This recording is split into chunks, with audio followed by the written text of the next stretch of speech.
Your children tell you that Recorded. it's the face when your children tell you they didn't eat the extra cookie and they got chocolate all over their Chocolate all around face. your mouth.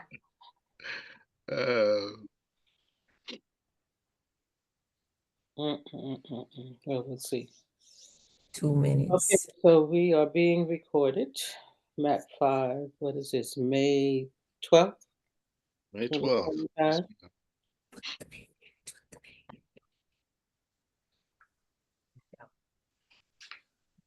Timer up in the corner. Pop it out.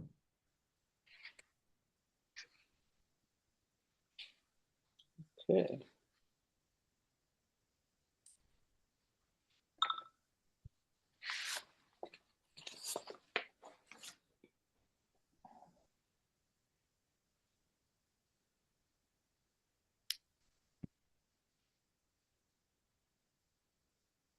Do you want to open us up, Brother Fleming? All right, now. Whenever you say it's ready, You can go right ahead, I think. أعوذ بالله من الشيطان الرجيم بسم الله الرحمن الرحيم الحمد لله رب العالمين الرحمن الرحيم مالك يوم الدين إياك نعبد وإياك نستعين اهدنا الصراط المستقيم صراط الذين أنعمت عليهم غير المغضوب عليهم ولا الضالين آمين.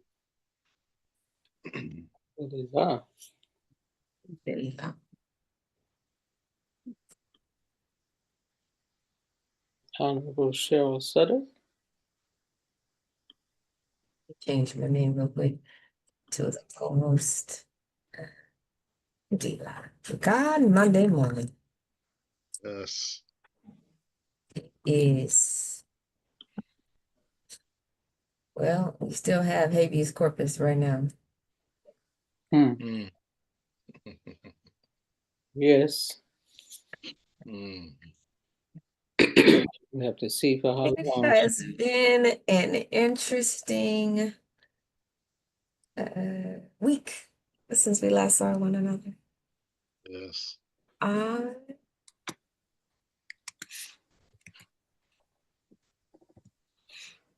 It is Asian American Heritage Month. Hence my design. And I have been spending a lot of time just looking at, I know a lot of people don't like the news, but I like to pay attention and see what's going on. And in that vein, we're going to spend a couple of minutes just doing our checking and also just what has you reaching for your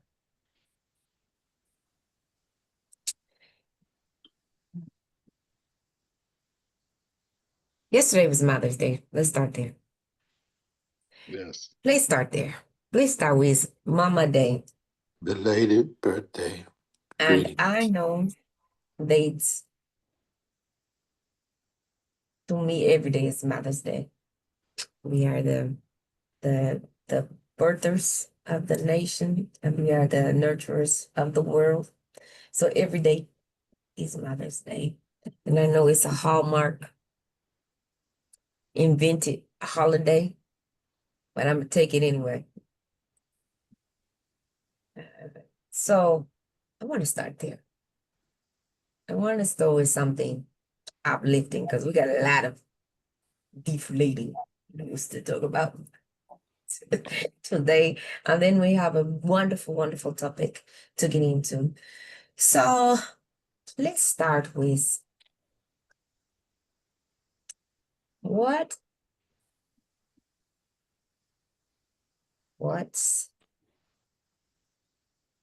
give me three, 1, 2, 3, not 5, no 15, 3. And I know it's gonna be hard because we did this before. And some of you forgot the numbers. 3 ladies, 3 women that you want to pay homage to on this Mother's Day Monday. They've had such a profound impact on you, mama, sister, tia, abuela, any 3. Name 3. Ready? Go. We're ready.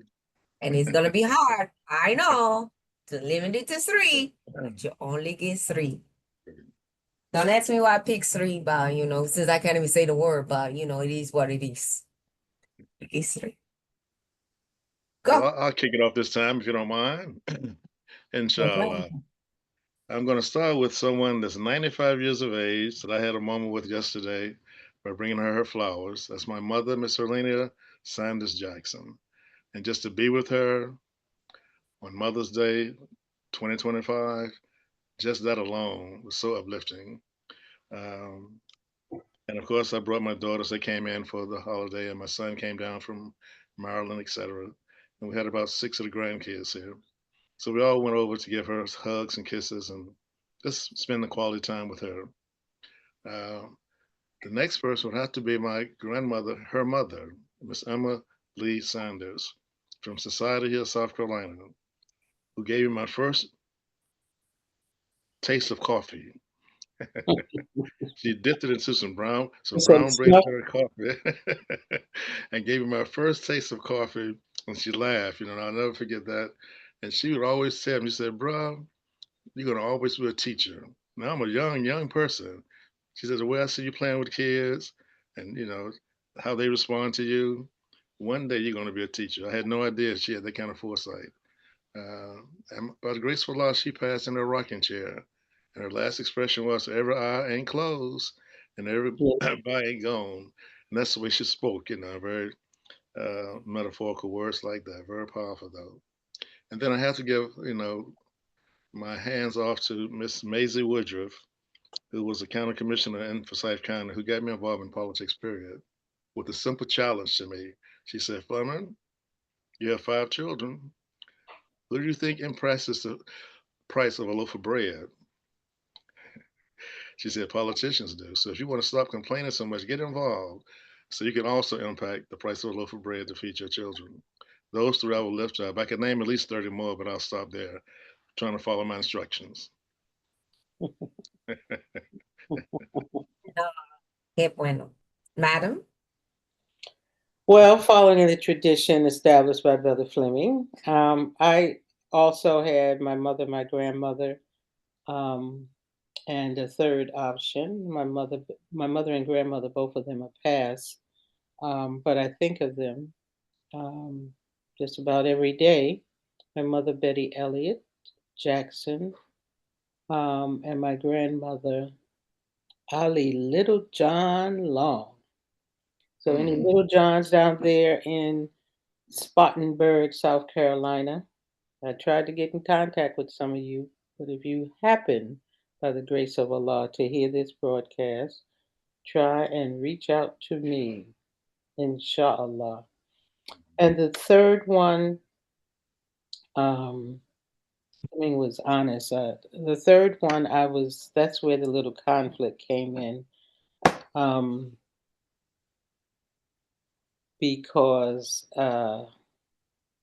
it's somewhat of a tie. And I think when you gave us this before, Sister Cheryl, I mentioned this sister. So in a way, I wanted to mention the other, but I didn't want to disrespect your rules.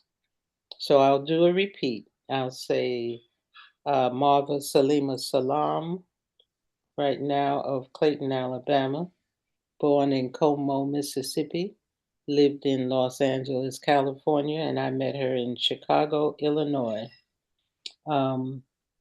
Who's been, like I said, that mother when my mother and grandmother were gone, and that big sister, that auntie, that as the Prophet said, Sallallahu Alaihi Wasallam, the mirror for me, Salima Salam.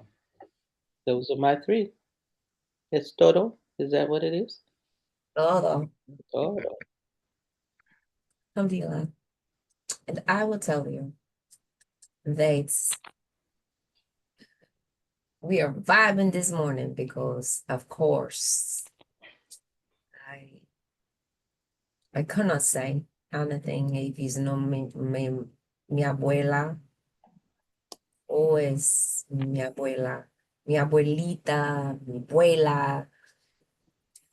You hear me talk about her all the time, so I always have to say mi abuela. He's my mother's mom. I call her Miss A.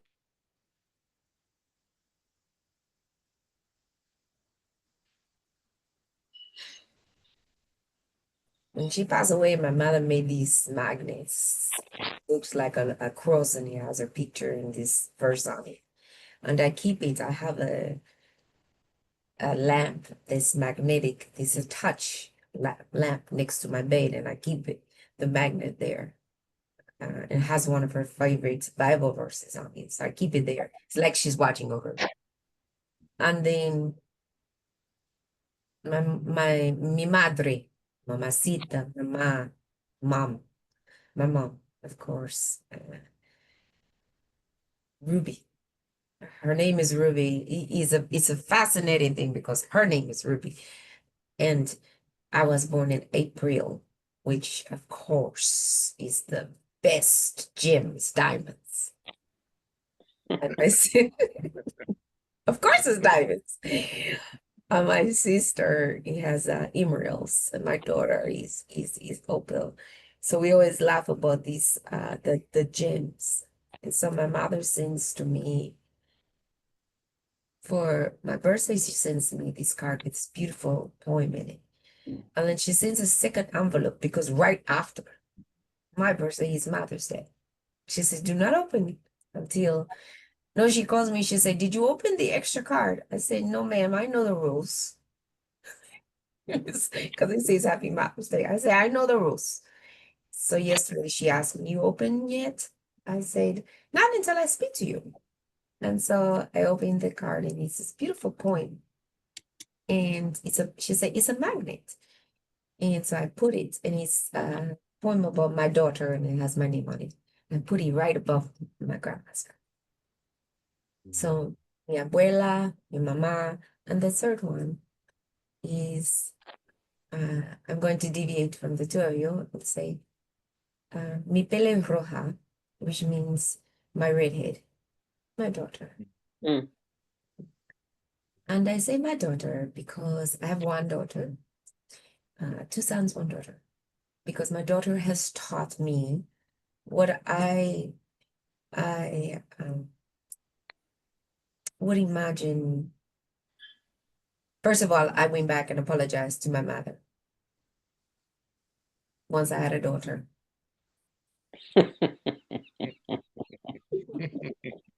You don't have to say it. Apologize. And my daughter is fabulous. She's great. She was no problem during, coming up or even as teenager. She was compared to, like her friends and other young women that I saw, but she is a redhead. And she has the temperament of a redhead. And I can just imagine looking at her. My hair was very like the sandy brown, and I can just imagine. I will just say I apologize to my mother. Oh, I was man. not I was not a wild child or bad child, so to speak, bad in quotes. But there was 6 of us. Wow. 6 of us. 7 when my stepfather's daughter would come into town. So boy. I thank her. I sent her a thank you card on my birthday and on Mother's Day and write her a letter of apology because woof, that is a true definition of someone who will get sainthood at some point in her life. When this is good. So My daughter has taught me that, you know, gratitude is there's a whole different level of gratitude. And that is what we daughters teach you this, and they teach you. My daughter has, and my sons too, they've taught me, but especially my daughter has taught me a different level of gratitude and patience, and what it is to be a different type of mother. You know, I think being a mother to when I was just my two sons was just different. And being able to have my daughter and be with her all the time and teach her about being, you know, a young lady in this world, it taught me a lot about myself. And the lessons I was able to pass to her, the same lessons that mi abuela and mi mama taught to me. And so I choose those. Brother Michael, I see your hand, but I'm gonna hold you off for a moment because we got some things we want to talk about first. So I'm gonna hold you off for a moment. Yeah. So those three for me. Now I have a question for you guys. In the news, since we last met, we have a new pope, a new pontiff, and he's American. His first time from the United States, and he's from Chicago. Somewhere all three of us know and love and are familiar with. Hey, what's your first thought when you saw this? Any reaction?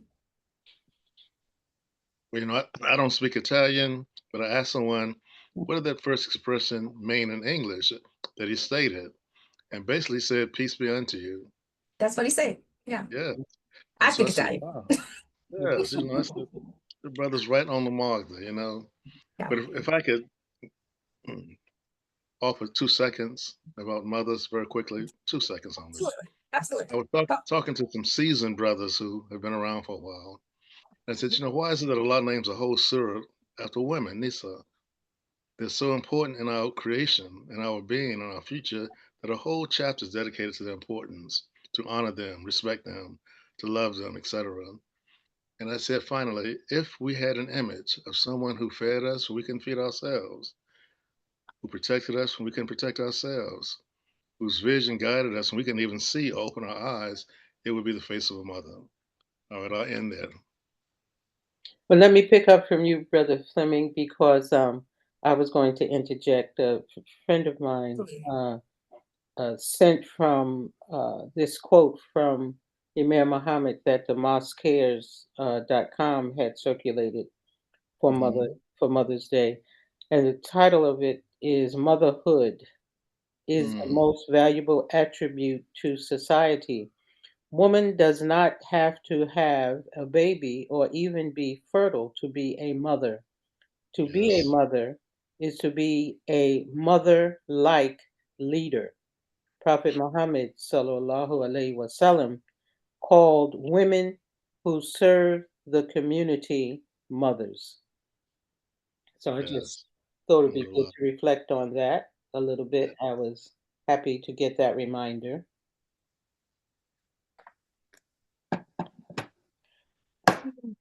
And now on the Pope.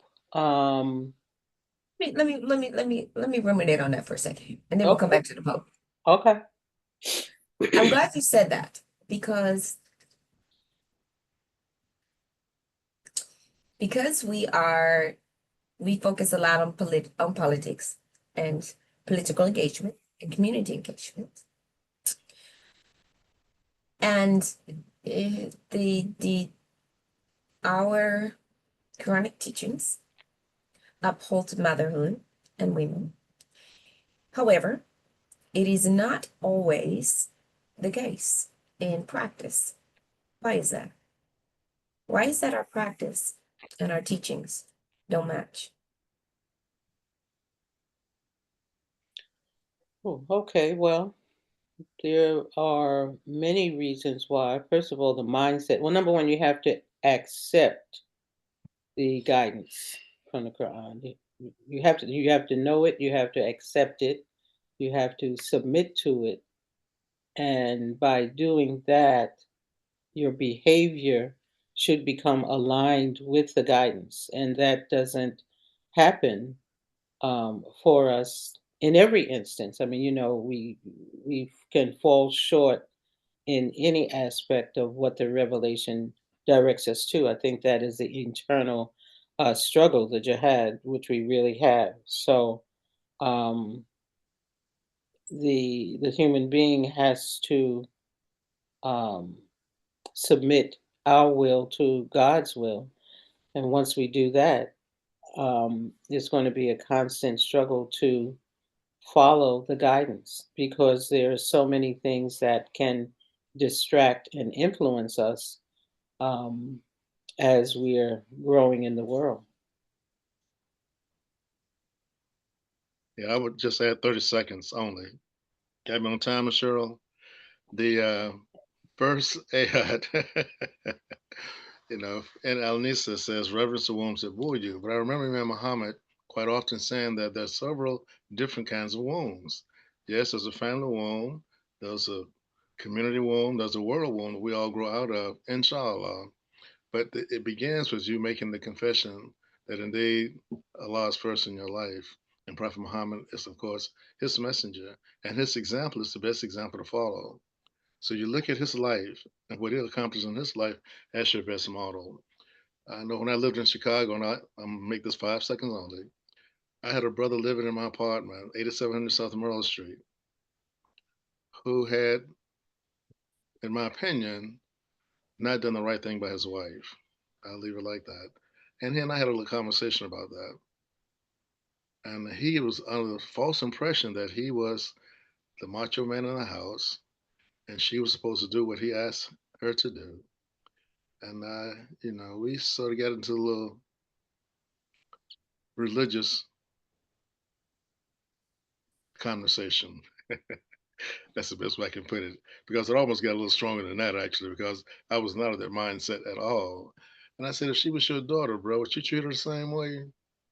Just keep that in mind. Keep that in mind now. You're looking at the mother of civilization, can very well be your daughter, and she's committed to being your wife on an equal plane with you, not an underplane. She's your equal, brother. So I hope one day you'll realize the error in your way. And don't ever raise your hand to her in my presence because I have to offend her honor. I'll end with that, all right? Exactly. And I think that's kind of my point is that I think we fluctuate a lot, or what I witness is the fluctuation between asserting teachings when it is convenient to the asserter, especially when it comes to women, mothers, women's rights, and Yes. women's place in the Islamic world. Yes. We value women and we value mothers when it is convenient and theoretically,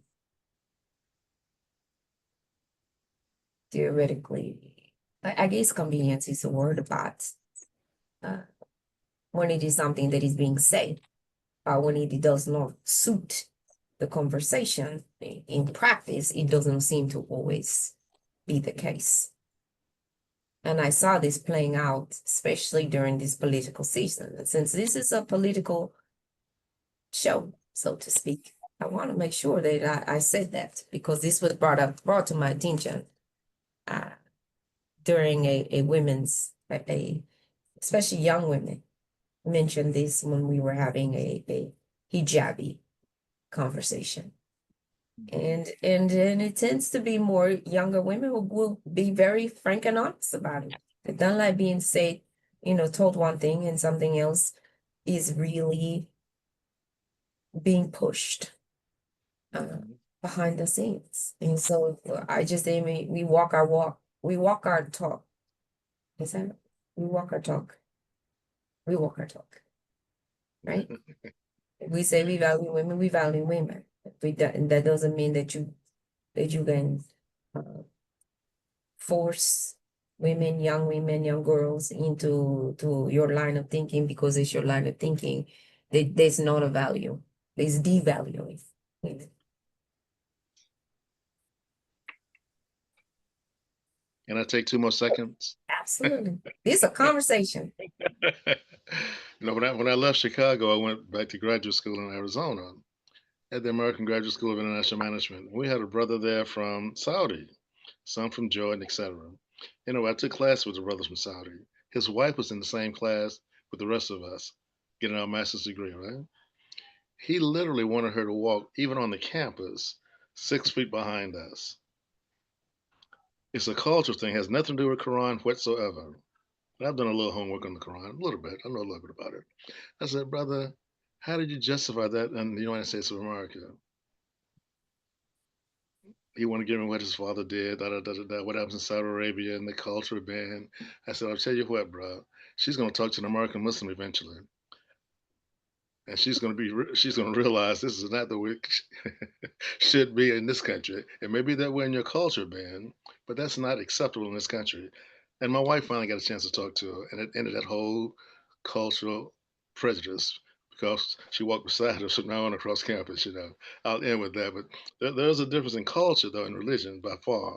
And I've been around a lot of people from those other countries, and some of them will know more about their cultural pride than their religious belief system. All right, I said enough. I used more than 3 seconds.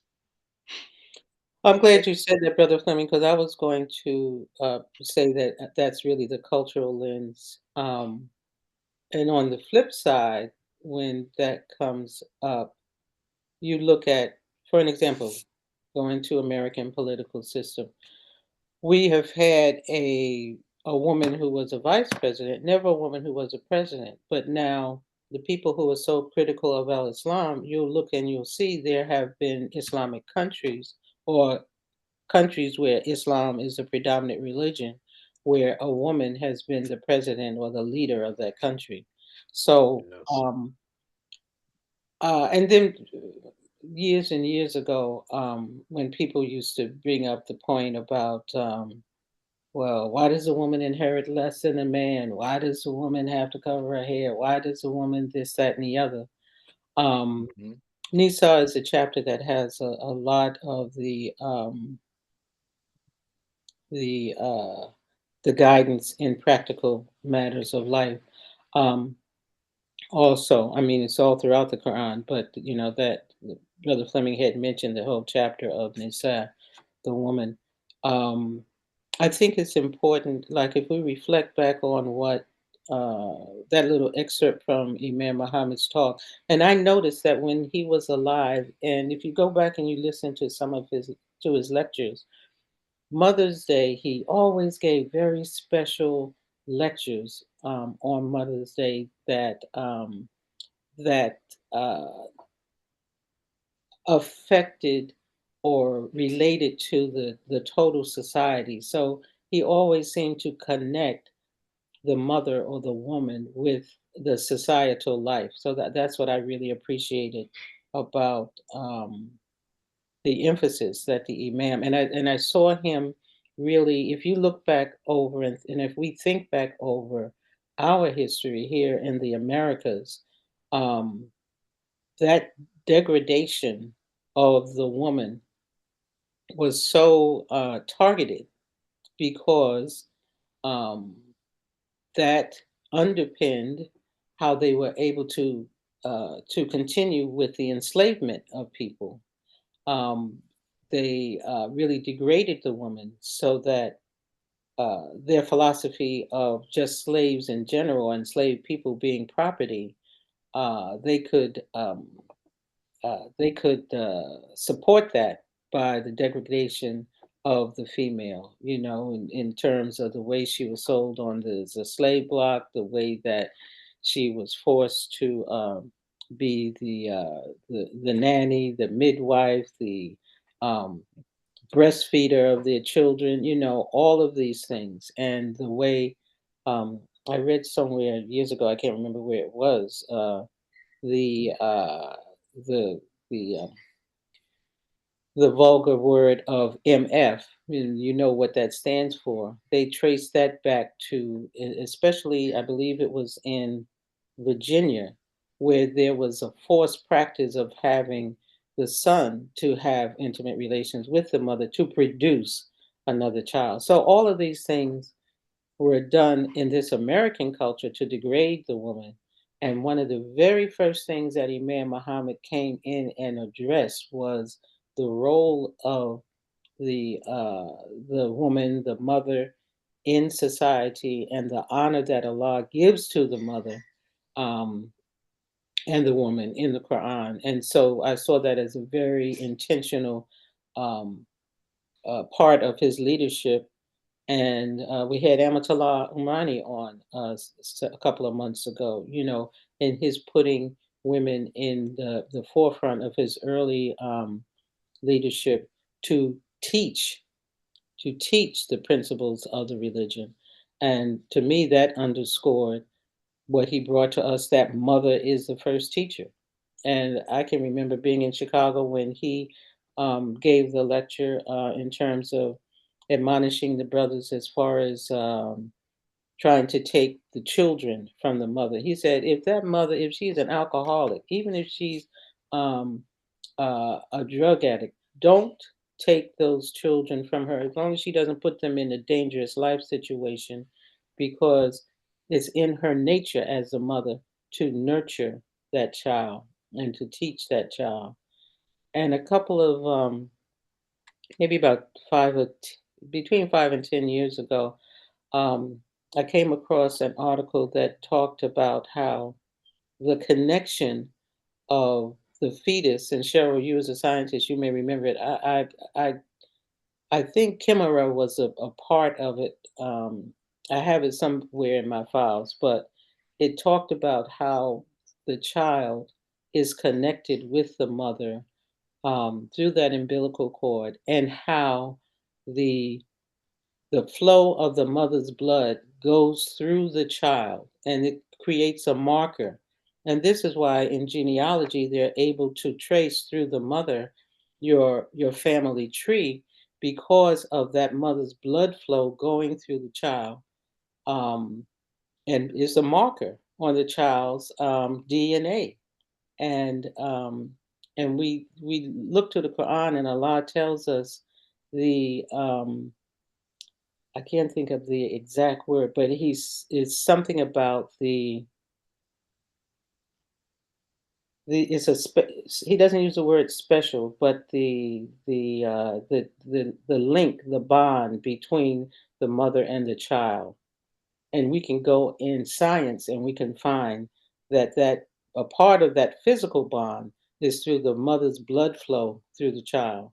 So we had the expressions mother's baby, father's maybe, because you trace it through the mother. And I didn't mean to get off into all of that, but this conversation has spurred a lot of that.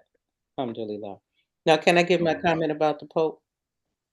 Yeah. I was I was I, very I was very happy in that very speech that you mentioned, Brother Fleming, that his first thrust was for peace, opening it with peace be unto you. And then his first thrust was to, let's have peace in the world. And he was very specific, Gaza, Ukraine, everywhere where there is oppression, we should work towards peace. So I appreciated that in his first talk.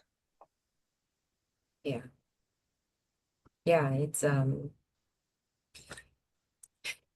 it's been well, with the Pope, it's been a continuation of Pope Francis, but a new, but he's been very decided about, he picked the name Leo so that he didn't, till he could stand out on his own, but Right. also he made it very clear that he's going to be a pontiff that is a unifier, but also geared towards peace. Mhm. And I love that he was able to, that he speaks multiple languages. So he spoke in Portuguese in one day, he spoke in Italian, Mhm. and he speaks English as well, which is first language. Mhm.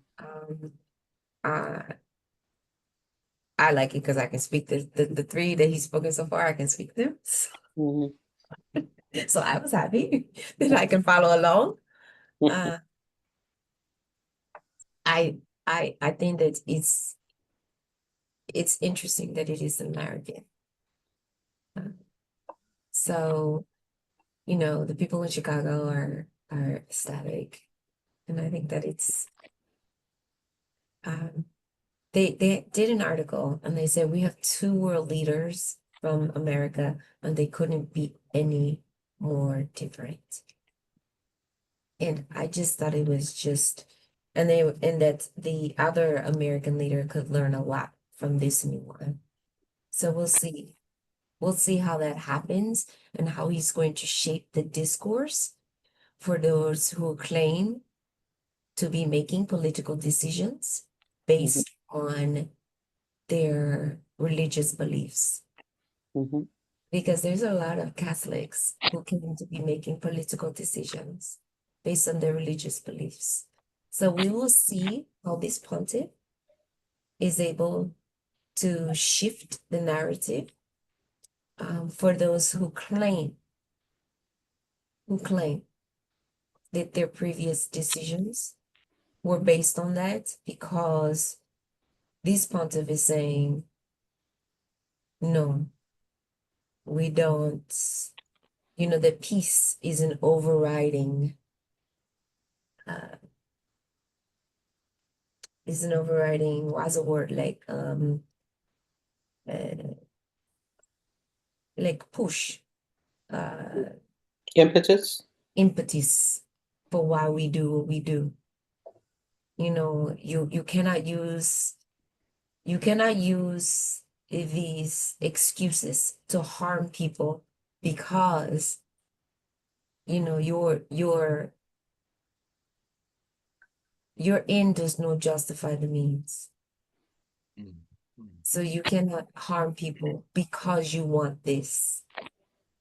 And that's what he was saying, Brother Fleming, in part of his speech, was that no, you seek justice and you seek it through peaceful means. And so I was listening really closely to what he was saying. And you cannot starve people because you believe you were wronged. That is not the way of Christian people. That is not the, and he didn't say Christian people, actually. He said of godly people. That was the word that he used. And I found it very interesting because he was appealing to all people who believe in um, in God. He wasn't just talking to Christians, if you paid attention to him. So I would just say for all of us, that's why I really, really listen to not just Muslim addresses. I try and tune in to different people, but I was really listening to him. So if you get a chance, read the transcript and read what he says when you get a chance to listen to these kind of stuff. Pope Francis was really good at this as well, right? Yeah. They appeal to people who have this godly sense. I'm from the Brother Barber. Brother Barber. Yeah. He Mhm. spoke of this, right? I know Brother Fleming, you work with him as well as I do in the Poor People's Campaign. He speaks of this a lot, is that this is not about Christianity or Hinduism or Buddhism or or Islam. This is about people of conscientiousness, people of faith and conscientiousness. And so I think that that was the message. And that ties into a lot of what we do. Before we take your question, Brother Michael, we want to talk really quick about we got some rules we want to talk about because I know you guys are really excited to participate in the program. And we're really excited to have you participate in the program. So, I'm going to punt to Sister Amatullah and Brother Fleming. We're going to talk, the three of us. I'm going to let me find my little clock. And I know we talked about these before when we first set up Zoom. So I'm gonna find my little clock, and I'm gonna so Sister Amatullah can get started telling you, because some of y'all forget that we're not on it ain't Juma time. And I told you guys about this that we might not about we have guests coming on, and we have a lot of people who like to talk. I know, but I know I grew up with my uncle and his son, and I know one thing you don't do: you do not get a microphone to a preacher and a politician. You don't know how to give it back. You just get to throwing up that hand, and you don't know how. So we got some rules we want to talk to you about. Sister, you want to start, or Brother Fleming? When do you want to start? And I'm find my little clock. Okay. I think that it would help with the flow of the program when we have guests that we invite to come on, because I know with my guests, many of them are really kind of busy and they're scheduling us in their busy workday. So I try to give them a specific time to log on if they can't be for the whole program or the majority of the program, so that the flow of the program goes better. I think it is good for us to try and adopt the practice of let the hosts and co-hosts and the guests to get through what the points that they want to bring to the audience or to the discussion or to the conversation. And if you have a question or a comment, put it in the chat. After we get past, let's say, the completion of the segment for that particular guest, or even at the end of the total presentations, depending on how many guests you have, then we can open the floor for comments and questions. And that way we would have at least given the guests that we have invited the opportunity to get all of the points that they wanted to get across. So that's what I'm putting out there. And it's that format is one that I've noticed Study Al Islam uses, and it seems to work very well for the guests that they have on. Yes. Fleming? Yeah, I think that's most appropriate. And most of us, when we invite guests in, they are very busy people. And out of respect for them, we want to give them a chance to present their contribution. And then if you have a burning question, put it in the chat. And then at the end of the program, by all means, we'll give you a chance to express that. And we'll give you at least 2 minutes to make your question verbally if you need to do that at the end of the program. Inshallah. Thank you. If you look in my square, you'll see a little countdown timer.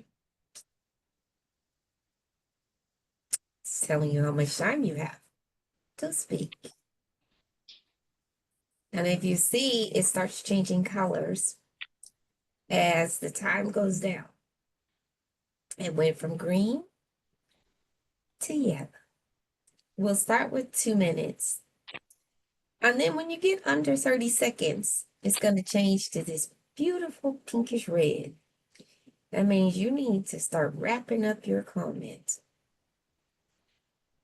And then, because once you get to that 10-second mark, it's going to start going a little faster. Because right when it gets to right here, I hope you can hear what it's going to do to you. Your time up. Start playing music. Your time up. Pencils down. Like at school. I might even change the music. Maybe I'll change the music to a different tone. Me, Tamara. Tamara. I don't like muting people, but I will mute you. Is that a side eye that you're giving? That's a side. I will mute you. So, don't make me mute you. I don't want to mute you. I won't do that. But I will. With that, we'll start. So, we'll start to, we want to make sure we can let our guests speak. And we want to make sure it's interactive, but we also want to make sure we can control the flow of the conversation. That's all for me. Can I go back to the point that you and Fleming made about Reverend Barber? Yes. Because last week I was all tuned up, Cheryl, before you threw that wrench about what makes you happy, what makes you sad. I was going to mention the arrest of him and I think it was 2 or 3 other religious leaders when they were making their prayer in the rotunda as something that just had that hijab tight. And I was sorry that after once the program was concluded, that I hadn't brought up that point because I think there's so much good work that he is doing and he's been able to galvanize people. That I was sorry that I did not um, get to make that point. That I got distracted. We went off into a different area. But I think that I know that there is an emphasis in trying this hands-off movement. I believe that's the name of it. Was trying to really reach out, or either there's some African American leaders who are trying to get more African Americans engaged in those series of standing up and demonstrations and protests and whatnot. I would really hope that we give a lot of support to what Dr. Barber and the groups that are affiliated with him are doing, because I think they're really striking at some of um, the critical political and economic issues that are really a part of the underpinning of what's going on in the politics of today. I'm sorry, I'm hesitating because this screen is giving me so many different system generated messages. I can't hardly think. I don't know what's going on. But anyway, I'll turn it back over to Cheryl. Oh, that's me. I apologize. I'm trying to get the clock right. That was me. Oh, Okay. okay. No. And Brother Fleming, you probably have more on that, because I think that occurred when you guys were in DC, correct? Yes, that's correct. Yeah, there was, in fact, I spoke to the young lady in North Carolina who's our state coordinator. Her first name is Sangria, and I've extended an invitation for her to come on and talk more specifically about that. I even reached out to the Repair the Breaches group out of Yale University that worked with Dr. Barber, and they said they were in a legal situation because it's going to be challenged, and they didn't want to make him make a public comment right now because of that. Uh, but quite often, he would gather an interfaith group with the same message on the impact it has on poor people, those that are disenfranchised, etc. And he also always uses this methodology. He tries to bring someone in that's really been impacted, and they give their statement about how they're being harmed as somewhat of a living testimony. And that makes it very real for people, I would say, ordinary people. It's very effective. And so going forward, I mean, we can maybe spend 5 minutes in our program just to give an update. We have a program coming up Thursday, in fact, where we're going to have a moral movement in Washington, D.C. And I'll tell you more about that at another location. Inshallah. Inshallah.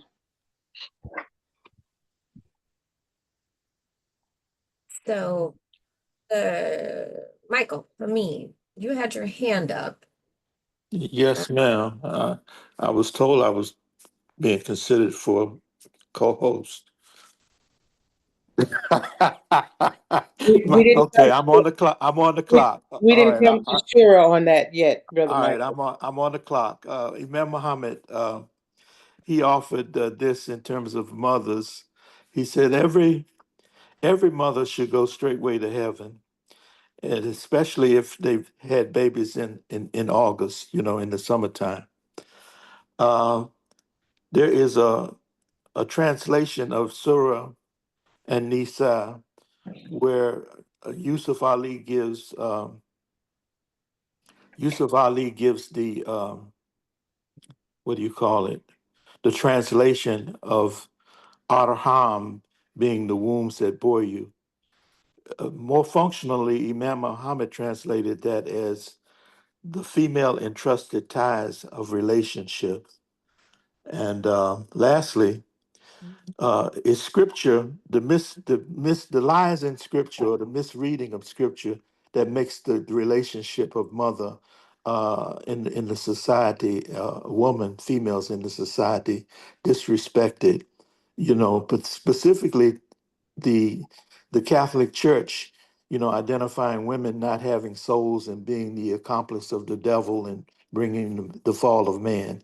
This is still vibrating throughout the culture, throughout the world. This disrespect of women, even in terms of the Hajj. Allah establishes that the woman can pray anywhere, but when they get back home, you have this hijabi mentality. And what I mean by that is hijab means a petition. The actual word that Allah describes for the head covering, the modest head covering, is kimar. So even in the selection of a word for the modest head covering, it has implications. Hijab is a partition, to block something off. Thank you. Thank you. We give you 5 points on that co-host scorecard, Brother Michael. Gracias, con mucho gusto.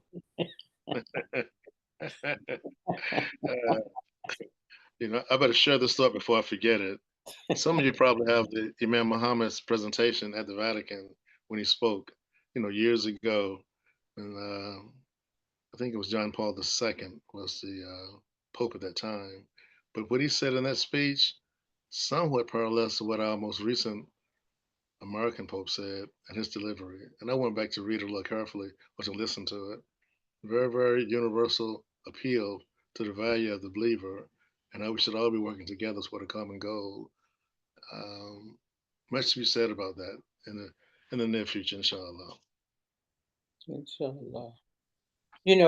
Brother Michael mentioned the Catholic Church. So Imam Muhammad established this relationship between those in association with him, with the community, the Focolari community of Jara Lubitsch.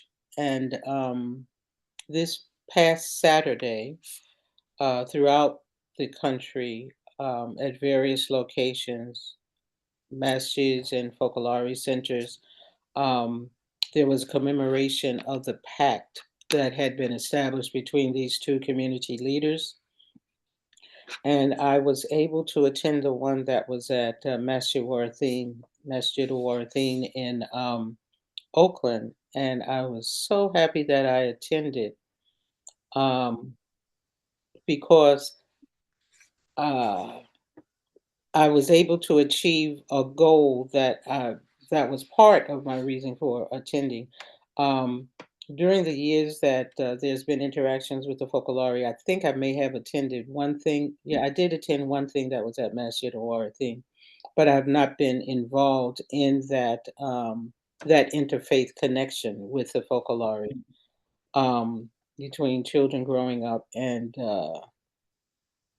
I had to really kind of re-examine myself why I was not connected with it, although I've worked with interfaith movements And I used to be a speaker with Islamic networks groups that was here in California. Part of the California State social studies curriculum has a portion that deals with al-Islam.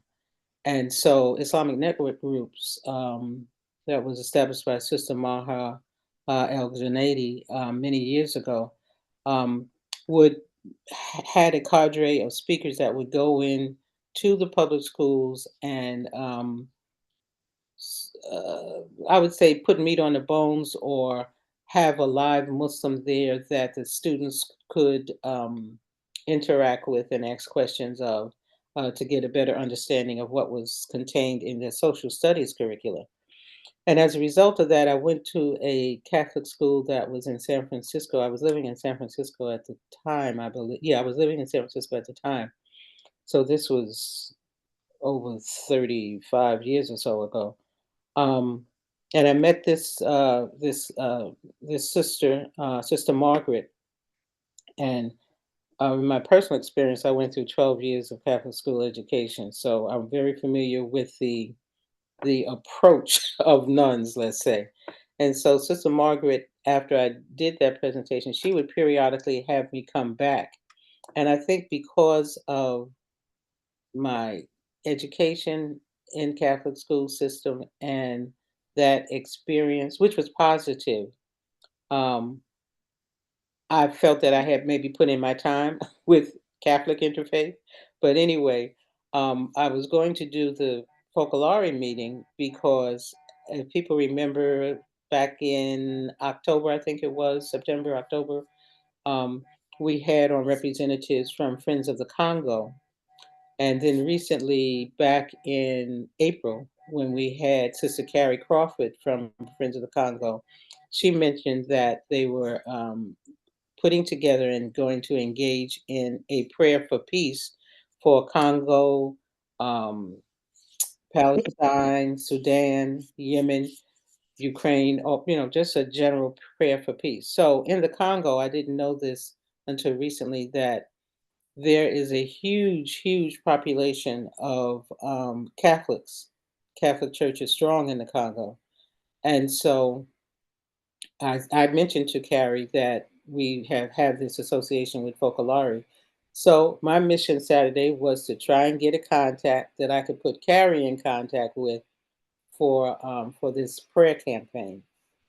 And I made dua before I went to the meeting, and alhamdulillah, there were um, there were two sisters who from the Focolare movement who were sitting near me, and so the one that I tried to approach, she was distracted by someone else, and they were talking about a different topic. And so then I went and I was talking to this other lady. And as it turned out, when I explained to her about the Congo, the prayer for peace in the Congo, and I gave her my contact information and all of that, and she said, "Oh yeah, I'm glad you gave this to me because the we have a priest in our congregation, and she was from South San Francisco, who is from the Congo." And I said, "Wow, look at that! Allah will put you in the right place in the right circumstances to, if you have the right intention. I believe I had the right intention to bring things about and to make the connections that you need to make." A long story, but inshallah, in future programming, I hope to bring more information as this campaign develops. Um, to get people involved in this prayer for peace and hopefully to join with like Repair the Breach and other organizations. I'm trying to think. I was on a call, and I don't think that there was anyone from Repair the Breach who was on that call, Brother Fleming. So, but I'm sure that they will be in the future. Somebody, um, inshallah. There was someone from North Carolina. I just don't remember the organization that the lady was from. So, a long story. Sorry.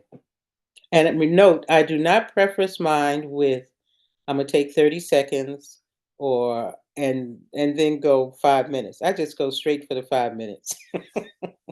But Brother Fleming, hold that up again. You had the pack. Okay. So is that a publication that someone can get from either the mosque cares or Rana Shahid. Imam Sahir out of Indianapolis. He used to contact me to purchase the book. Okay. Michael Mikhail Sahir. Yeah, Alhamdulillah. Okay.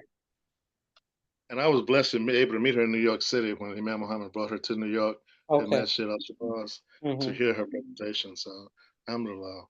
And Roberto, actually his proper name, when Imam Muhammad brought him on the stage in Chicago one time too, at one of his public addresses. So David Shahid is very much involved with them also and continuing that relationship that was Alhamdulillah. established. Okay, good. So, um, I like that you said that you just did the 5 minutes.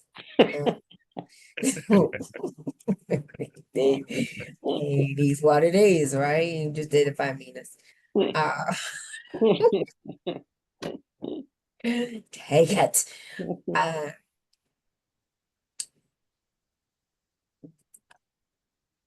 I just got a message from Brother William Muhammad. He said he has COVID, so he's not gonna make it, but we should get a message from Mr. Rantwaha Sani. He's the owner of Allstate, so I'm waiting for him to let me know if he's still gonna be able to make it to talk about insurance. But in the meanwhile, I want to talk about something that you said earlier, sister, since we're talking about mothers today. I did this science thing a long time ago, and the connection between mothers, if you don't mind. Mhm. I want to go back to that because there was something fascinating that I did a long time ago, and then my daughter, who, for those of you who don't know, is also a scientist. Yay! One of the joys of my life is to get one child out of three who's a scientist. Well, technically, two of them because one decided to do engineering, so.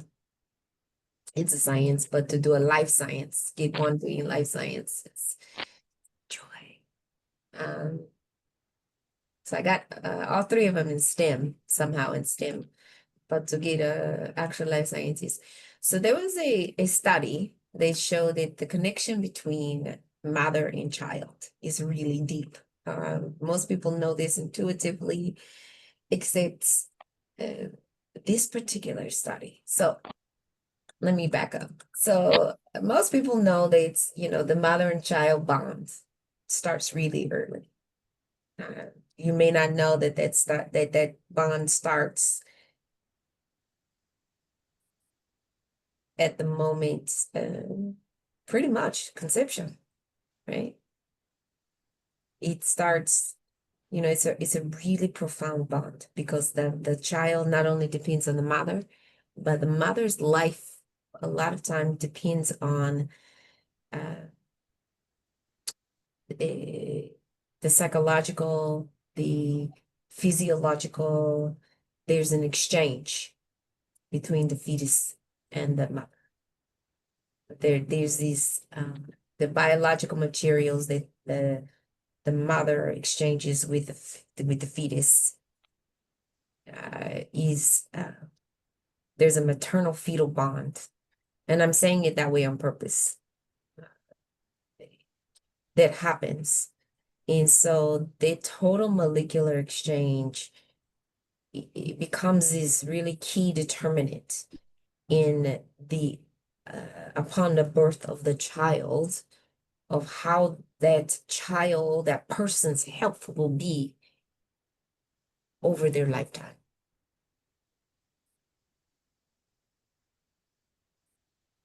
And I say that because a lot of times we don't strongly underscore how important it is or how important a mother's health is in influencing a child's maturity and immunity over their lifetime.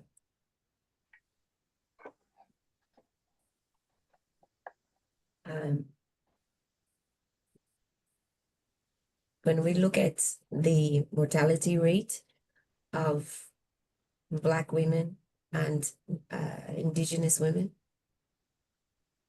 it's still significantly higher.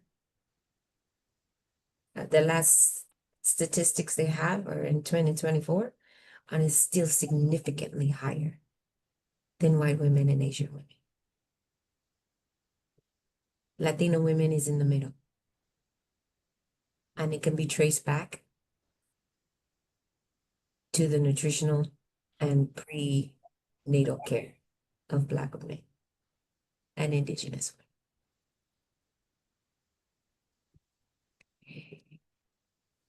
The diagnostic and preventative measures that can help children live really long, healthy, and healthy is based on medical standards. Lives can be traced back to the prenatal care and the nutritional habits of their mother when the children were in utero.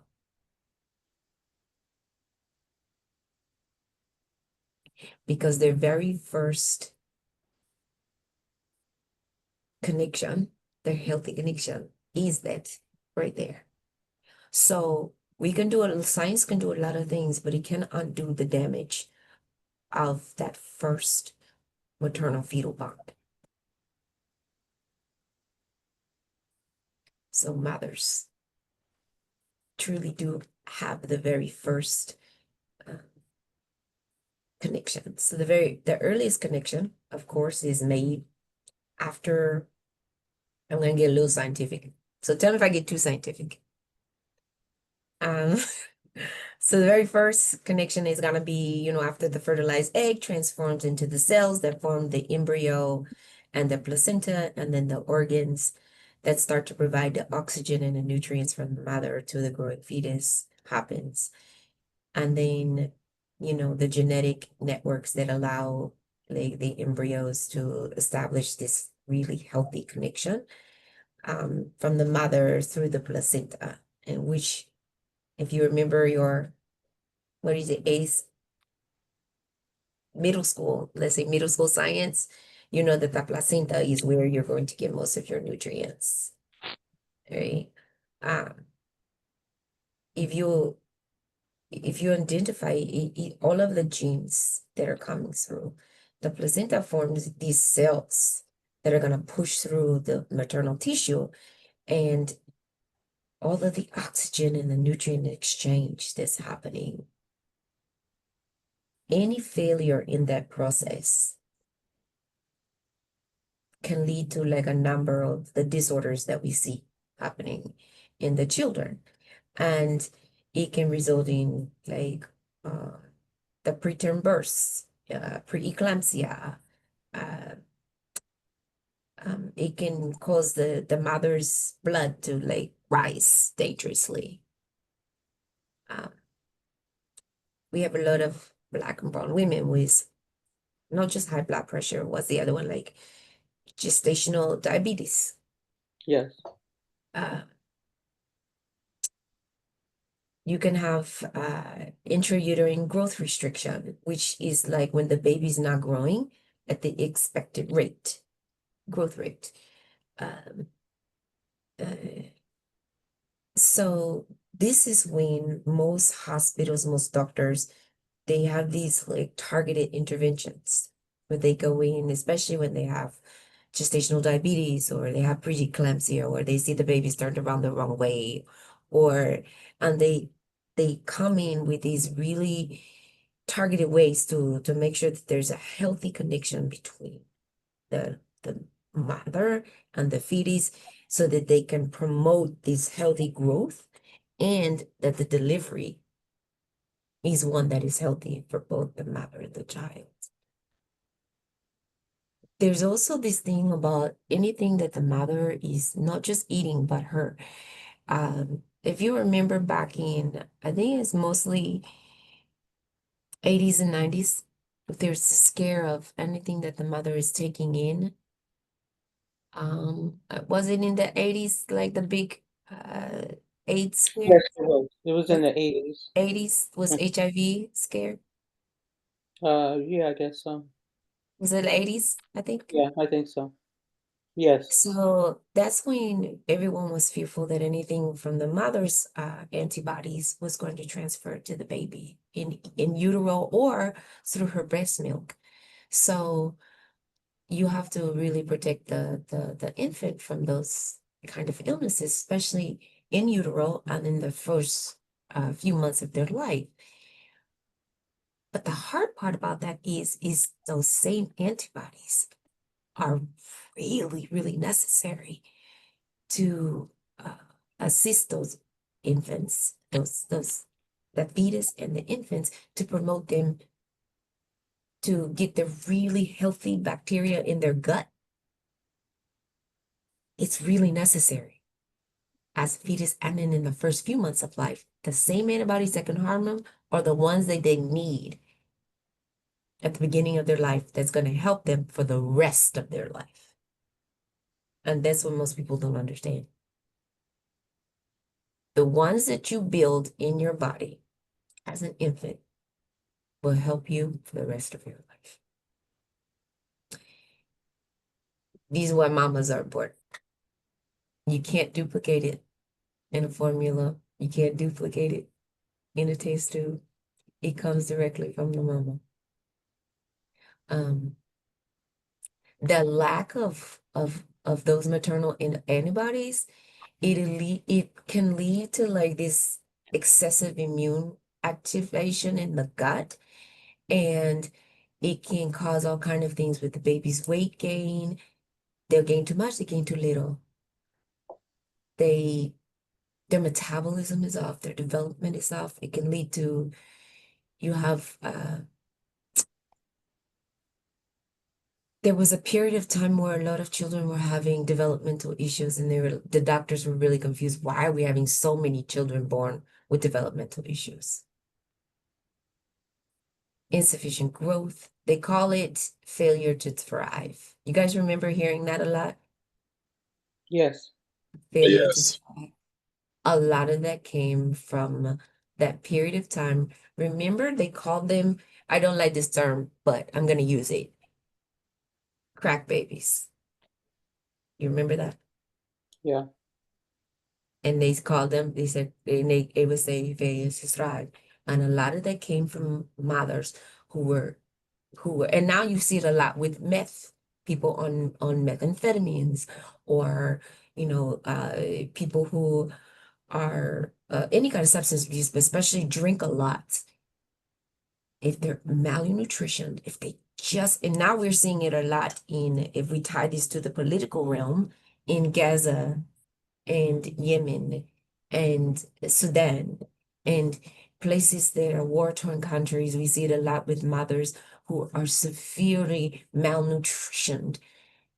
It's not just starving them, it's starving their children. And they cannot build the antibodies to give to their babies, and they cannot nurse effectively. And that is not just for now, that will affect them for the rest of their life because they cannot build it in their gut. So even if you were able to feed them, right? Even if you're able to, there was an experiment with pregnant mice who were infected with these intestinal worms, and they tried to give them these antiviral. And what they did was they tried to give them the serum. But what happened was, as they grew into adulthood, they were more susceptible to getting sick. And that is what's happening to our children. As they get older, if you're not able to protect them as in the womb, and you're not able to protect them as young infants, you see that they get sick more often. And there's a pattern in that study. So infection in mothers also leads to the child's brain development. So when you see this whole, there's a cause to, okay, why are there so many more children with ADHD and ADD and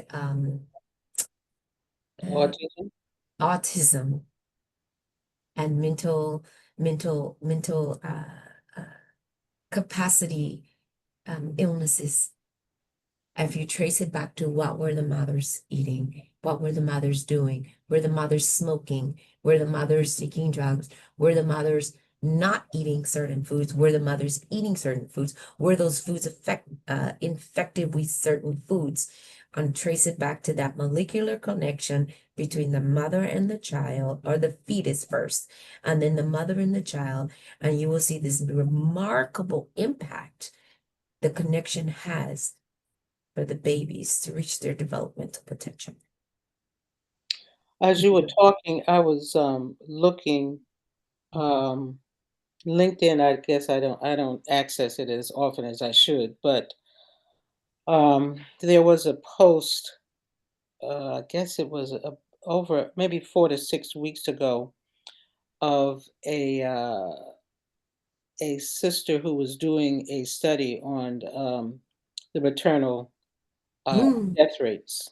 And this is a connection between what we talk about in terms of political and civic engagement and, on the ground, what you're talking about.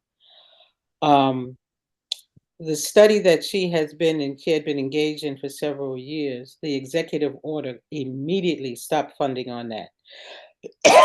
The DEI executive order, as well as this whole anti-science movement that these executive orders are implementing.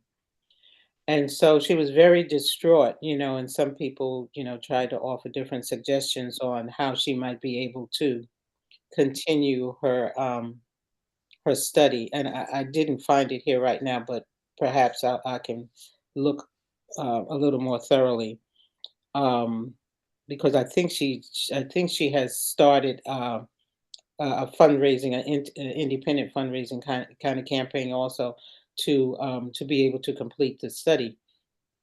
The But the thing that was so surprising to me was that she was engaged in this study, and I can remember um, with my son, when I was pregnant with my son, that this was a whole big thing. So this is why I could tell you it was in the 80s, of the mortality rate with African American women um, who are pregnant. That was a whole big thing back then. And then maybe 5 or 6 years later, they were talking about how it was uh, as a result of the work that they were doing in that area, how that mortality rate was going down.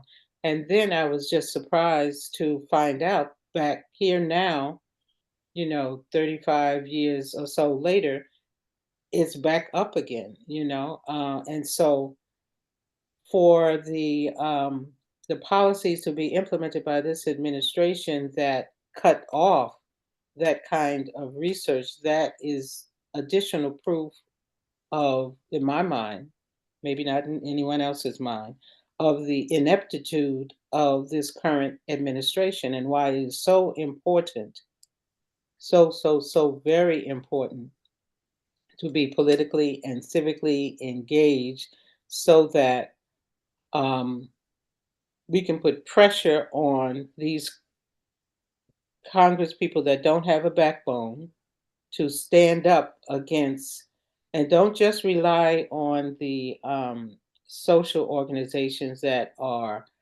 putting forward the judicial challenges by filing these lawsuits and whatnot. If you have a representative who has not stood up to these executive orders, then we need to contact them. We need to stay on them to let them know this is not okay. You have been elected to do your job as far as legislation, and if the executive branch is infringing on the areas of authority of the representative branch, then the representatives have to stand up. And then also, Cheryl, as you're talking about nutrition, the executive orders, or the continuing resolutions and proposed budget that is talking about cutting SNAP, cutting all of these support programs that are geared to help life, once the baby is born. How can you be pro-life and you don't support the programs that sustain life once life is here? You know, you're concerned about a fetus, you know, and you're having all of this argument of when does life occur, you know, this, that, and the other. And Al-Islam is pretty clear when life occurs, but we know that they're not going to accept that. But anyway, we just have to I have to emphasize, we have to put more pressure on these members of Congress who are absolutely doing nothing but marking time. They're being placeholders, and they are witnesses to the destruction of the framework of the government and the government services that benefit the struggling, all the members of society, but especially those who are struggling um, financially to try and stay afloat and who need these type of support programs. So I just can't say that much. So you were going very scientific, and I appreciate you doing that because it's important to draw the connection between the real life on the ground thing with political and civic engagement. And thank you for that. Yeah, I That's a, just I thought that, oh, go ahead, Brother Phil. I saw your lips that's, moving. that's a pinpoint what my sister just said. You know, I still serve as vice chair of public health and Forsyth County and Department of Social Services. And years ago, we started a program called Directed Care. What was the purpose? Prenatal care up to 6 weeks after the baby is born. First funded by um, through grants, but then eventually the county commissioners pick up the costs.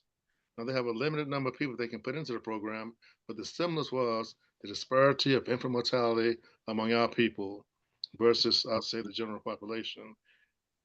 Once a year, they have what's called a baby carriage march, and they have the exact number of babies who pass African American or brown people during the course of that year, and they march about a half a mile, in fact, and they have a program identifying what would be the next steps to decrease this disparity. It's very, very well supported by the community, but sometimes your local government, if they have the principles and the courage, they can support programs like that because it is an issue today.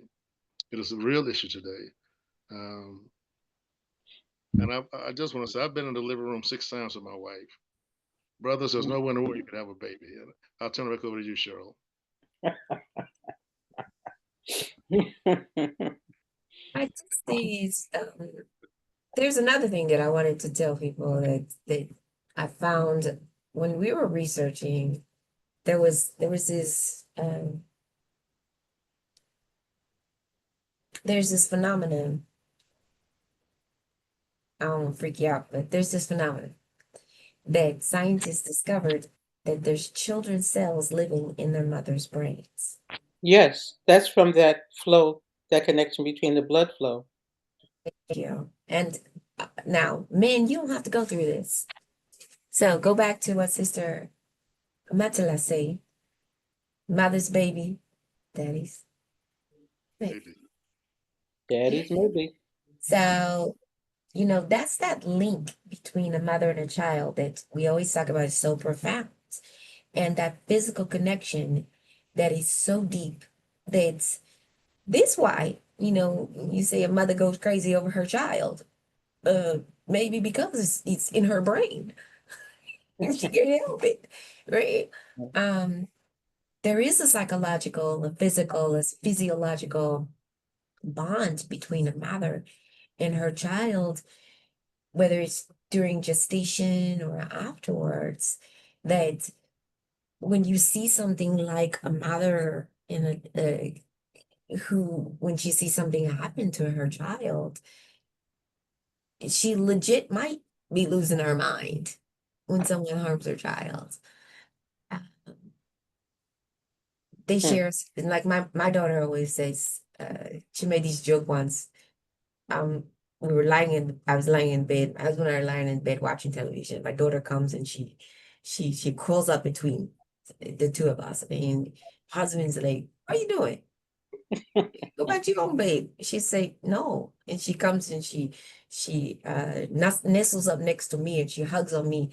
And he told her this is my wife. And she said, "This is my mom." And he said, "I've known her longer than you. She was my wife first." And she said, she's my mom. She said, he said, "I've known her longer than you." She said, "We share the same heartbeat." And then I looked at he looked at me and I said, Mm, mm, mm. touche. She Oh, won. And then she looked at him like, you should leave. Like, she won. I mean, what do you want me to say? She won. And so, when the mother is everything for that developing fetus, it supplies the warmth, the sustenance as in food and the heartbeat. This is why when you have a little baby, and you're trying to calm the baby, the mother's heartbeat, that you put them against the mother's chest, is this really smooth, constant rhythm that they know is a familiarity, right? Right. Yes, the father at some point can do that, but that physical connection, whether it's the placenta, and the placenta is an organ. Most people don't know this, right? It's an organ. It's built from the cells from both the mother and the fetus. And that's the conduit for all of those nutrients and the gases and even the waste products of the fetus. So because the cells migrate through the placenta between the mother and the fetus, it can take up residence in those organs, in the lungs, in the thyroid, in the muscles, in the liver, in the heart, the kidney, in the skin, and even the brain. And so there's a broad range of impact that it can have on both the mother and the child. And so tissue repair, cancer prevention, all of that can spark like immune disorders. And so there's a whole field of study the scientists have entered into. And this is why, going back to Cesar Matzela's point about, stopping the funding of research on this. And it's mainly stopped because people who don't believe in science or don't know about science or don't understand science don't understand that this is really helping with cancer prevention in reproductive organs, reproductive science. This is people who don't understand it. This is helping with understand women who have multiple miscarriages, women who are unable to bear children, women who have, there's a study that has revealed that some of these cells are less common in the brains of women with Alzheimer's disease, which another study has suggested that women with multiple births are more prone to have Alzheimer's. And I can tell you why on that one. Children drive us crazy? No. No. Well, especially, I was just having this discussion with, I think my daughter and her husband. Yeah, the two of them. And this is something that I think people don't understand. When we go back to what you mentioned as far as Nisa, the chapter Nisa, I believe it is in Nisa, or maybe not. It might be the chapter that deals with divorce. But anyhow, those women or those mothers uh, who nurse your children, um, my sister-in-law wrote a book, Tawheed Who Never Sleeps, because my son, he never slept. This child never slept. Little cat naps here and there, here and there. That interrupted sleep of the mother, I believe, would make you more prone to those type of mental diseases like Alzheimer's, dementia, and all of that, because that nursing mother, that period of time that she is nursing, she has no guarantee of uninterrupted hours of sleep. A nursing mother, I'll go out on a limb and say, intuitively, I know she doesn't get 6 hours of sleep straight. 6 hours of sleep when she has a nursing child, no. That's why so many times people try to encourage the mother, girl, you better stop breastfeeding that baby. Give them some of that what do they use? They give them some of that rice and that milk and mash it up and give it to them so that baby will sleep through the night, because that interruption of your sleep has such a devastating effect on it can have on the mother. But I believe that there are adjustments that the mother can make, perhaps. I can remember when I was first pregnant, a friend of mine said, I'm telling you, girl, when that baby goes down, you go down. And Mhm. so many women ignore that. And that is critical to know when that baby goes to sleep, you better go to sleep. You can get up and do those dishes later, but get your rest, you know. And so all of these health concerns are very critical and very important in terms of the support of the mother with a new child. And there are so many other so-called developing countries of the world that have have policies that build in the support system for um, the mother and even the father, for the family, with the birth and addition of new children. You know, the time off from work, you know, paid time off from work to be able to bond with the child. All of these different social policies that people with just that capitalist view don't see the importance of. Um, but in the long, and that's being short-sighted. But in the long run, you can see the benefit that the society gets from the investment in these types of support systems through the nutrition, through the education. For example, the uh, the proposed ending of you know, the pre-K thing. I got distracted. Someone came in. What is the educational program for the young children? It's pre-K. Let's start. Head Start. Head Start. Yes.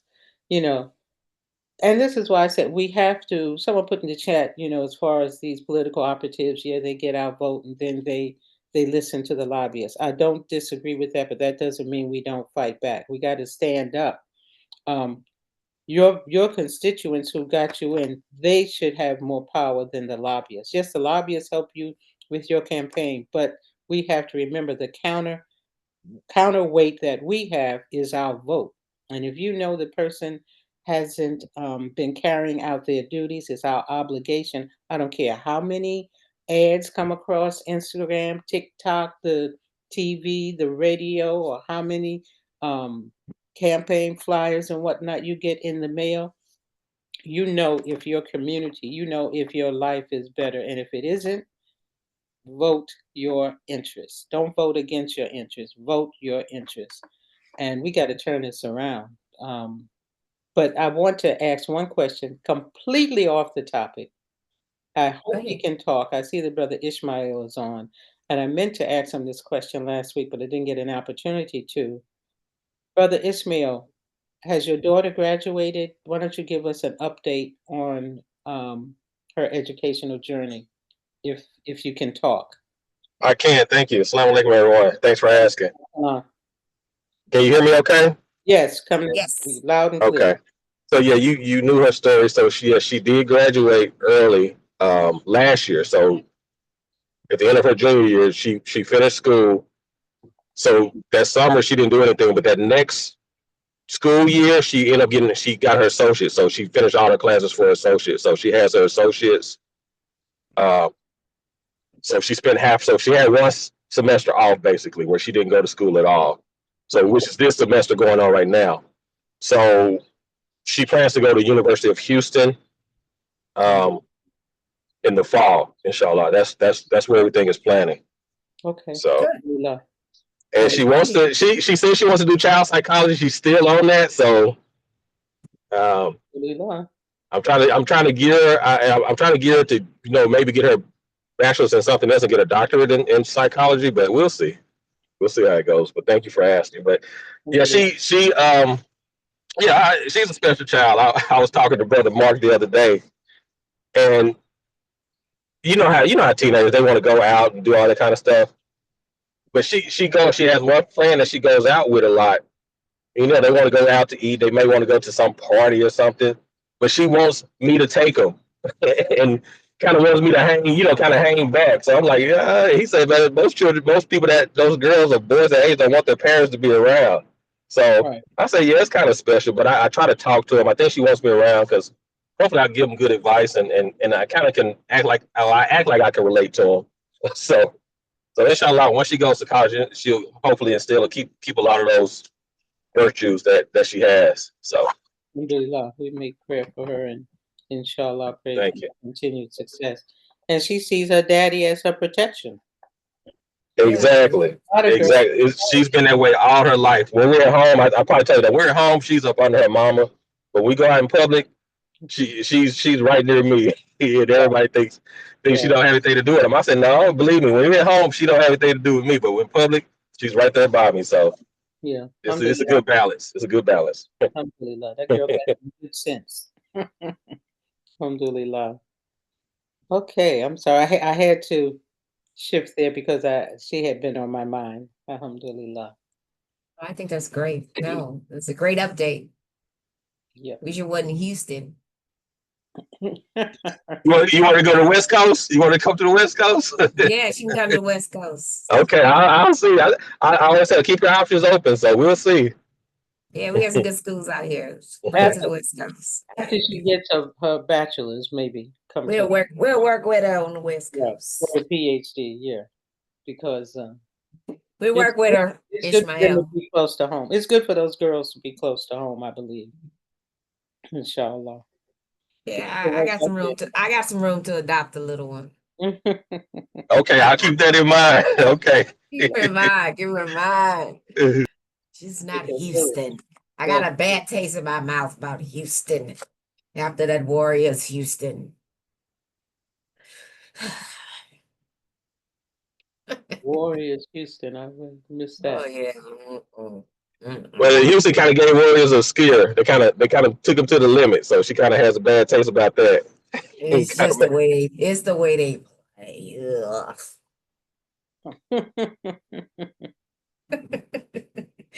We're ready to throw down and box.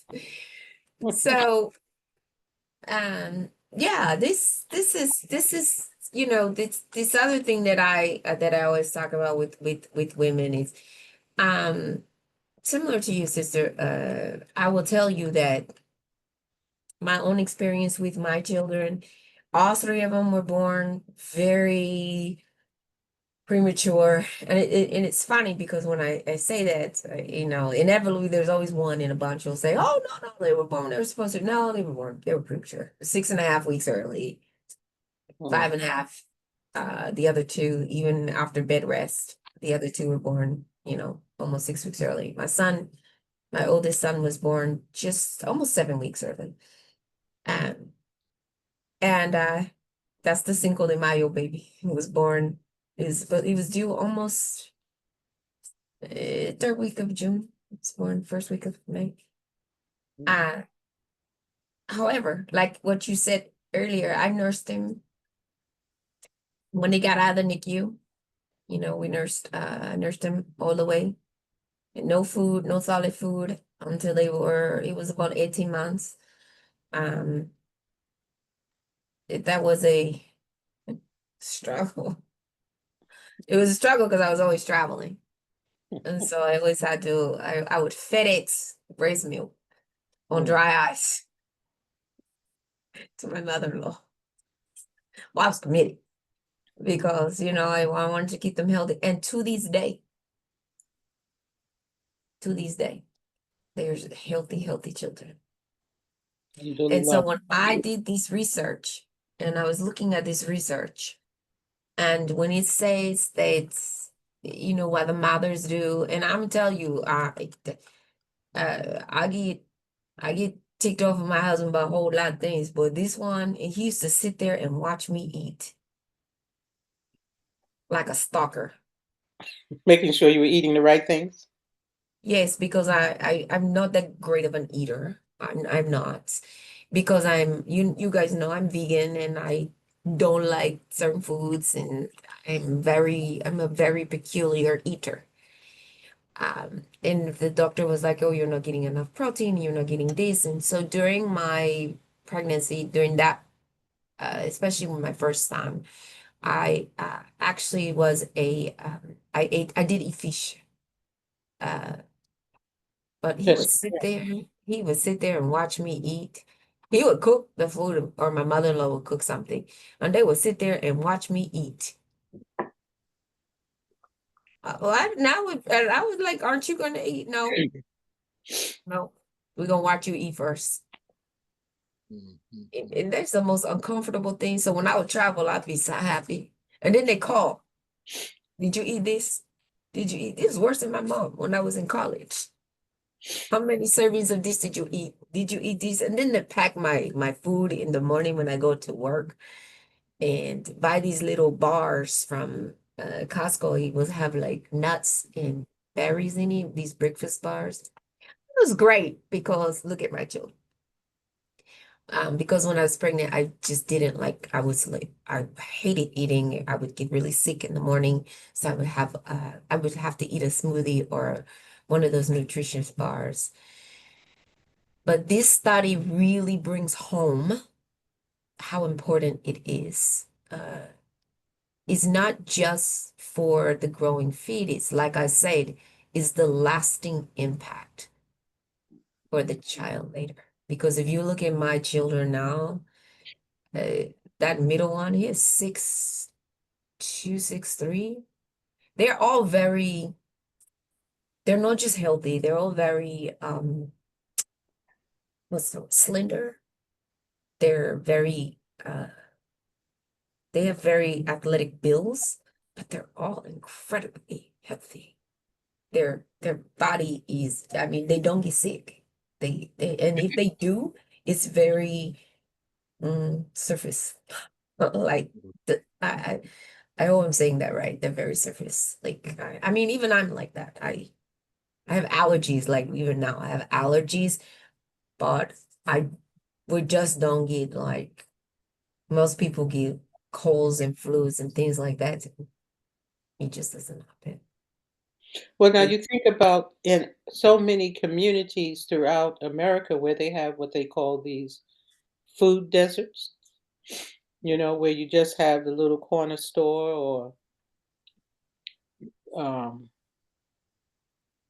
you have to go 5 miles to try and go to a so-called supermarkets. And when you get into supermarkets, they're not really arranged for our health needs, with the things that they have that greet you when you first get in. And you got to go all the way to the rear or all the way to the right, to the east or the west to get your vegetables, your fresh fruits and vegetables. Um, these are things that the civic and the political engagement can come together as far as people really working to have their community gardens or um, have their city councils or development agencies or get these block grants in to establish healthy eatery place, healthy supermarkets that can be community run. They don't necessarily have to be the elitist chains. And I don't want to mention any names, but those chains where they'll charge you. My husband came in the other day and he said, "Do you know of I think he said it was blueberries or something. They were selling for $9 a pound or something." I said, "Well, we can do without blueberries today and this week." And so You know, it's outlandish. It's outlandish. Some of these chains, I believe, are taking advantage of the effect of these executive orders or these tariffs, you know, in advance. And the people that really need good nutrition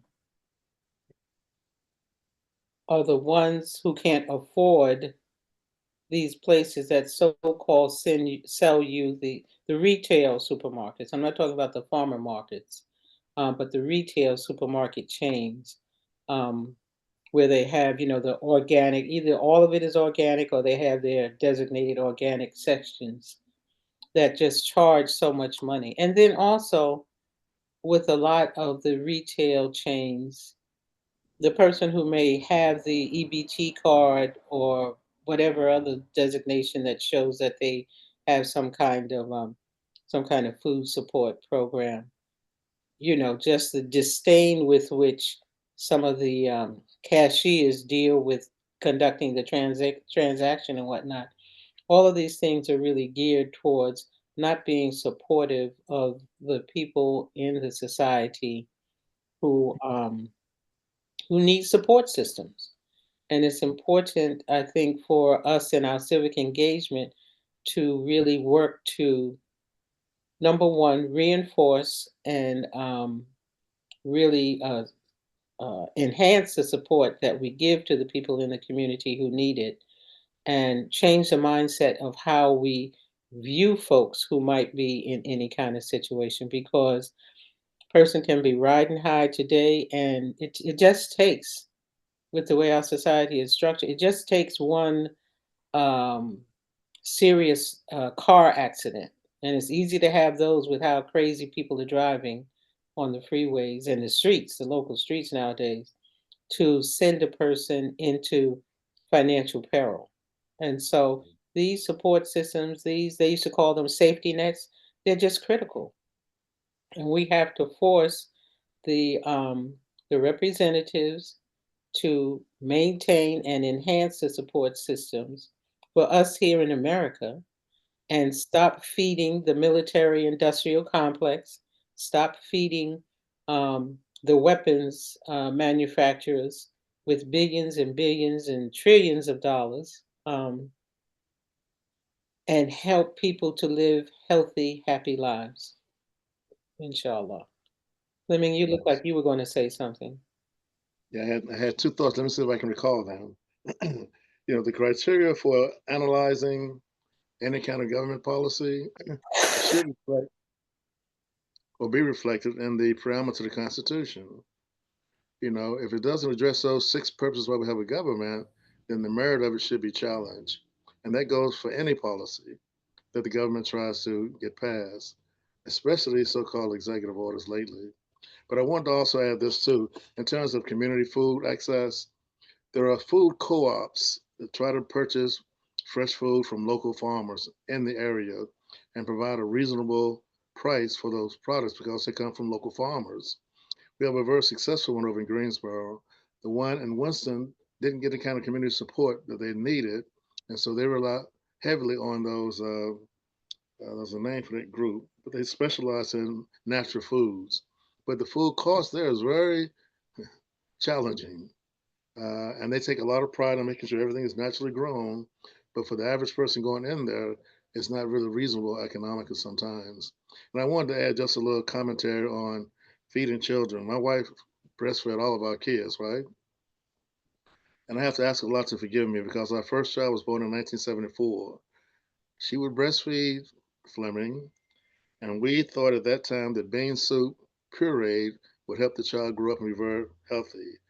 And we actually had bean soup in a bottle, not immediately now, but later on, and fed my poor son, pureed bean soup. So Allah, please forgive me.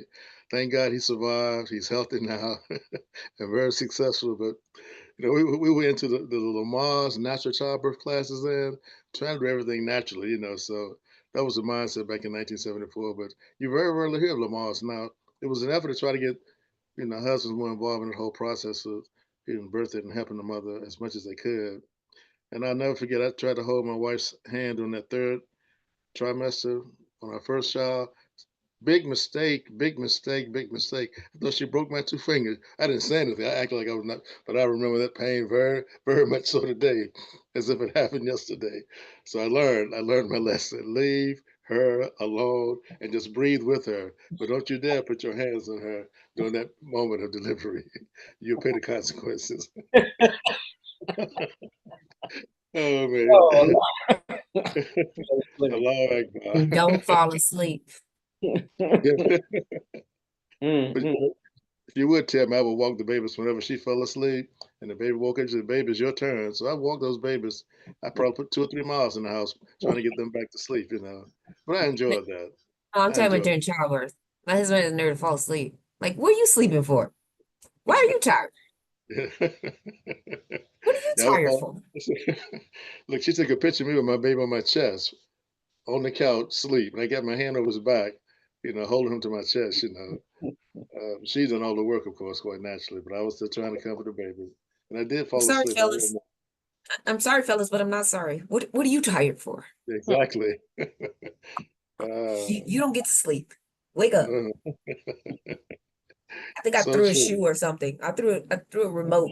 I was lying in the hospital bed. I threw something. I don't know what it was, Ooh, but I threw something. He said, ow. And I said, did you say something hurt? ooh. Did you say ow, sir? Oh man. I didn't Wake fall up. asleep in the living room though. I wouldn't dare to. I was trying to breathe with her, you know. At that time we were teaching her how to breathe as she was having a baby, you know. So He said alhamdulillah. something. I think he said something to me like, because my sister-in-law showed him how to read the thing, the meter thing, the thing that said that um the contraction was coming. Yes, Mhm. yes. Now when she said it to me, I was perfectly fine. But when he said something, I must have burned a hole in his soul with my eyeballs. Are you talking? Are you talking to me? I'm the reason. You're the reason I'm here. I'm here. Don't talk to me. And he said I squeezed his hand like I think the same thing as your wife, Fleming. I must have broke his hand. Oh yes, Say boy. he said your face turned like tomato, like a little cherry tomato. Mm, Like it was really, really red. I said, why are you talking right now? mm, Don't talk. He said, I'm mm. gonna go outside. You're going where? No, you stay right there. You don't go anywhere. Oh You stay man. right there. You take all of this venom I'm spitting at you right now. My mother said, did she scream? She doesn't seem like, he said, no, she doesn't scream. I'm not a screamer. He said, she just looked mean. Yes. Mm, He said, she's really nice to the nurse and the doctor. She only mean to me. Yes. Because you fell asleep. Mm. Why are you yeah, sleeping? You shouldn't sleep. mm, mm. I was nice to the baby Alhamdulillah for that. That's alhamdulillah. until he bit me. Oh my goodness. Well, that goes without saying. Those are Mm, the I can see why, you better take him before he gets thrown across the room. mm. Yes. So yeah. So okay. So we can. Anybody have any questions? Miss Martha, you're off mute. You have something would you would like to say, madam?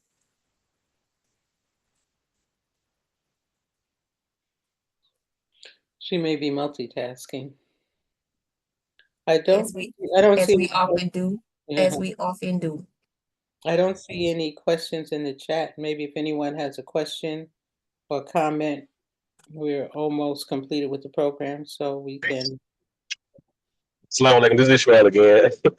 That's My her. sister giving that story. Like she giving me PTSD of my wife, how she used to look at me, and she used to always say, she always say, I'm not the only one I know, but it's just hard for me. My problem was I always had to say something. That was my issue, and I finally got over it. But she said, you always got something to say. I said, well, I'm gonna try to be quiet. I'll stop. So And you didn't stop, did you? You didn't stop, I did you? stopped for a few. I did stop for a while. Every now and then I do it, and I remember why I stopped, and I stop again. So now I'm stopped now for hopefully it lasts some years. Sister Amatullah. Assalamu Yes. alaikum. Walaikum assalam. Walaikum assalam, brother. Is Sister Marva still alive? I know I visited her. As far as I know, I intended to call her yesterday. I didn't. I know I'm gonna get chewed out for that. But I talked with her either Thursday or Friday of last week. Yes, oh, thank you. Yeah. I lived in Birmingham, and I had an opportunity to visit her and Brother Gaius before he Yes, passed. yes. Thank you. Alhamdulillah. But Thank yeah, you. she's good. Her memory is not as sharp as it is, but sometimes you hit a note and she'll tell you every single thing that happened. Um, but she's doing very well. Allah, Alhamdulillah. right. Well, thank you. Yes, She was an angel in my life when I lived in Chicago, hands down. hands down. So inshallah, yeah, all of the students that she interacted with, that she taught, I meet some of them, at different programs and whatnot. So she was very instrumental. The thing that about Salima that is just so wonderful, she's such a giving person. I mean, because like when I met her, she was a single mother with 5 children, and she had just a single sister had just left her house that had been living with her, and here she took me in, and I was like, "Wow, that's a lot. That's a lot on a salary from the Muhammad University of Islam." So yeah, Yes. so that's what you call a master economist, financial planner, all wrapped up into one. And she was not a stingy person. She extended herself with acts of charity and sadaqah to Yes. whoever she met. Alhamdulillah. Praise be to Allah. Praise be to Allah. Thank, Alhamdulillah. thank.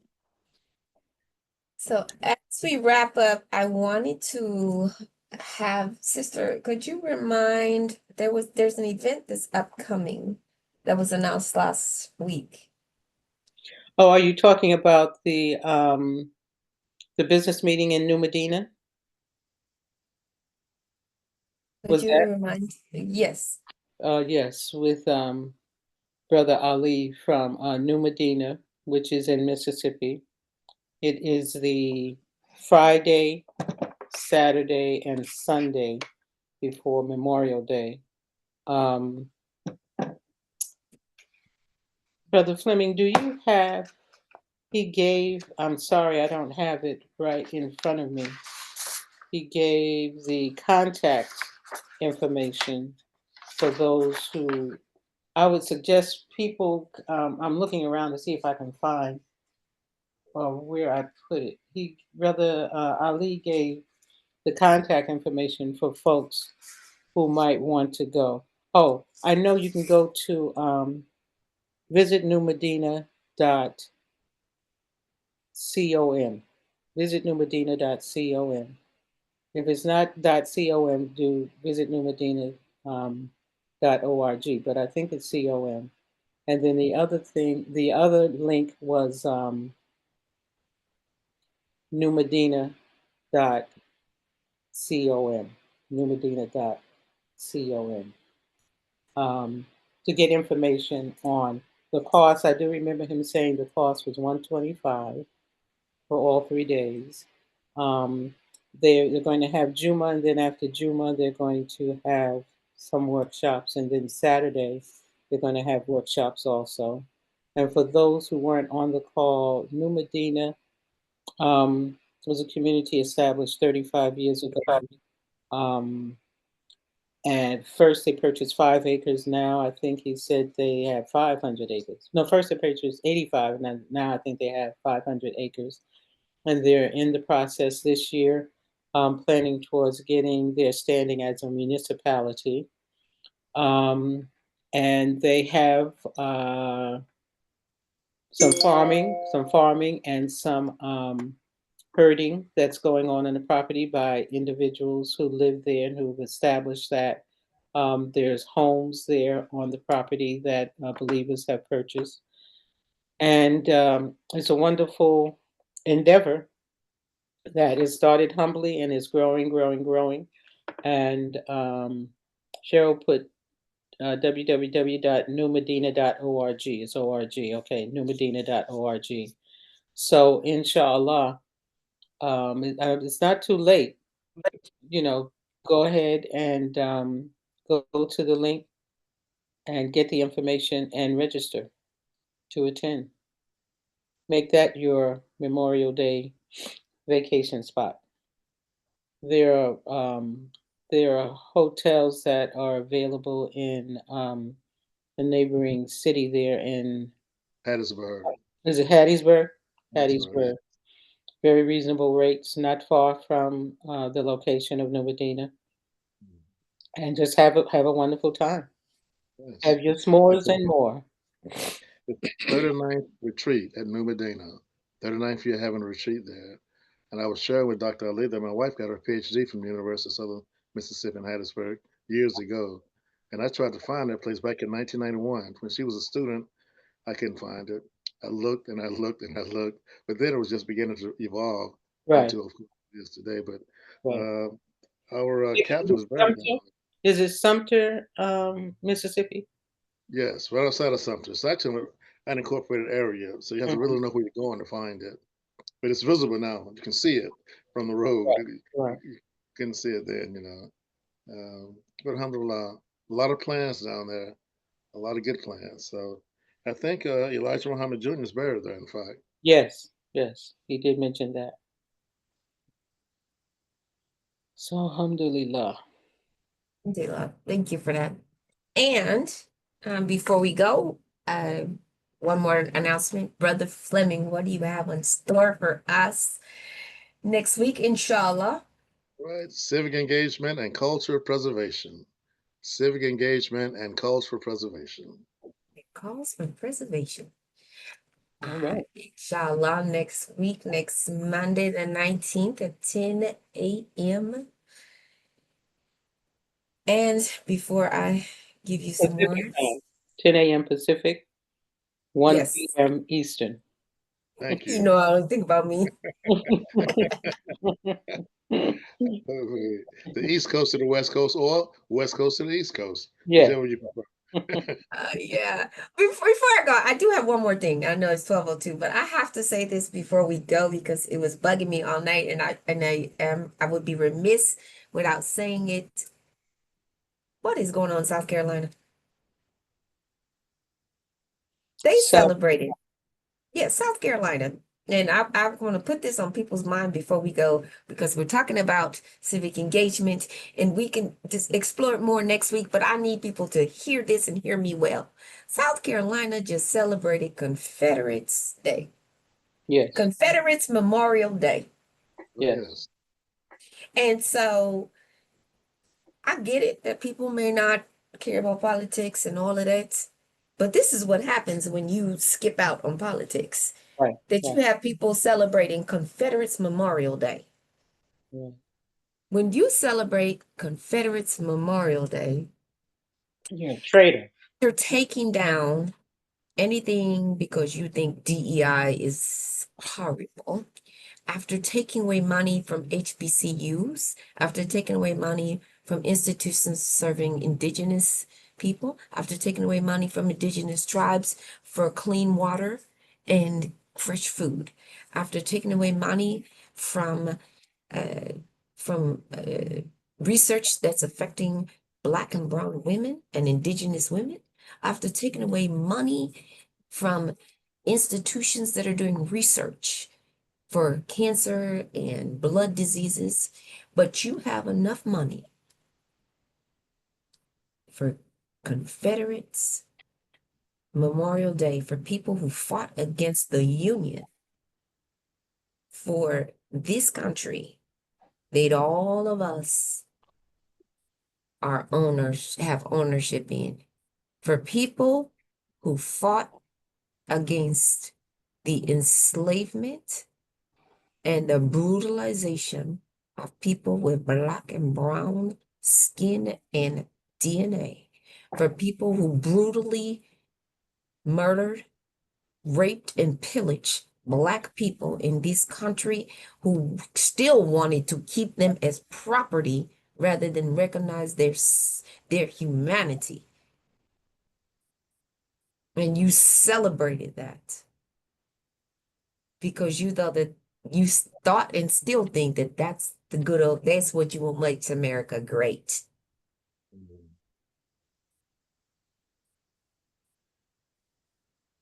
That's where we are. Cheryl, I've got to add 3 seconds. We had You our can family add 30, reunion. you can add 3 minutes, sir. Listen, I'm we had here our for family, it. we had I'm our here for family it. reunion in South Carolina once, right? Maybe 10 years ago. To my surprise and disappointment, they had a march of Black people in Confederate uniforms marching with the Confederate soldiers in the city we had the reunion at.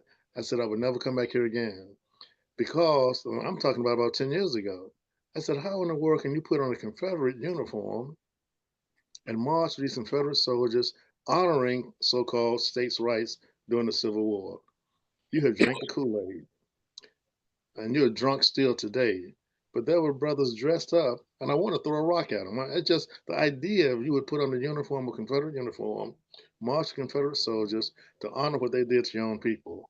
It was just very disturbing. And so it just reminded me, because she looked like me, don't make you think like me.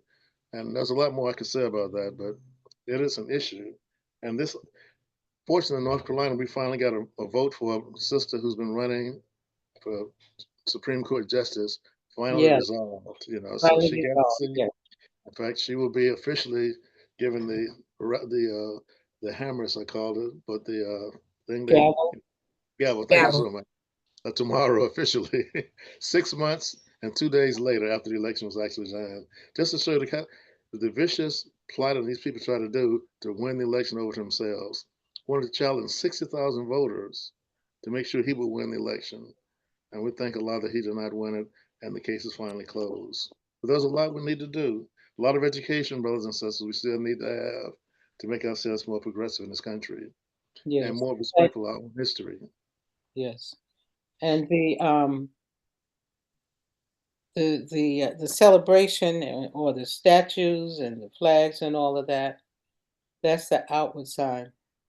The vicious thing that they really are doing is all of their voter suppression tactics and Yes. schemes. And I hope on the 26th to have at least one segment on that whole voter suppression thing, because we got to wake up to it, because they are not playing. They're trying every trick in the book that they can possibly implement to try and stay in power. And Yeah. so, like that sister that told you, Brother Fleming, about, price of bread affecting your family and that got you engaged. I don't know what it's going to take for us to get more of us engaged in this process. I'm not saying that it's the best process. I don't say that you have to love the process. I'm just saying if you're going to win at the game, you got to know the rules of the game and you got to play the game so that Yes. you can Yes. win. And so that, to me, that is just the practical approach that we have to implement. And for me, one thing, I'm glad that Cheryl said, country that we all own. One thing that, because I didn't vote until what, 75 or 8 was it? I'm trying, maybe maybe when Ross Perot ran, I think that was the first time that I voted as an adult. So you know how long Mhm. that was it 76 or something like that?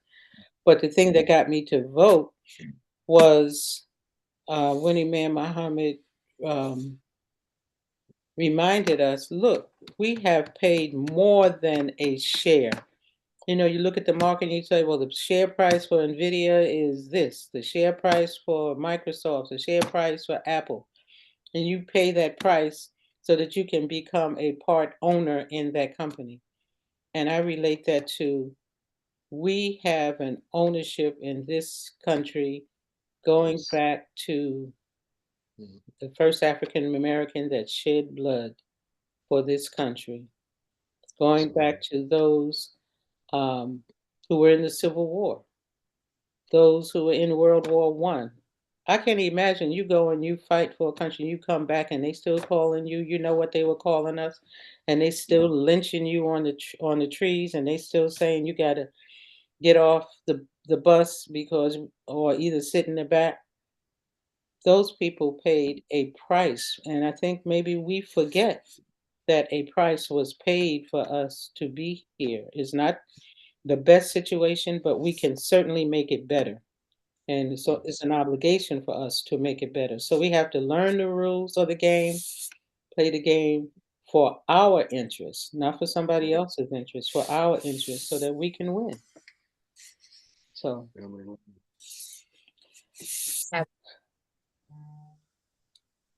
To be continued. to be continued. To be continued. To be continued, to be continued, to be continued. Tear it down, tear it down, tear it down. Tear it down. Oh, Change what you want and what you want and see how what you want will change. Abuela. well, Assalamu alaikum. Assalamualaikum. Have a wonderful week. Have a wonderful Monday.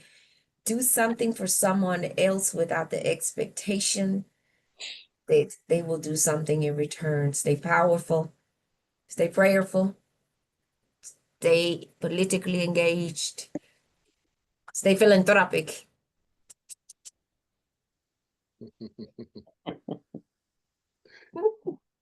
We will see you back here on MAP5, inshallah, next week, same time in your time zone. And with that, It's a wrap. it's todo. It's a wrap. Have a great one. You too, Cheryl. Assalamu Assalamualaikum. alaikum. Wa alaikum assalam.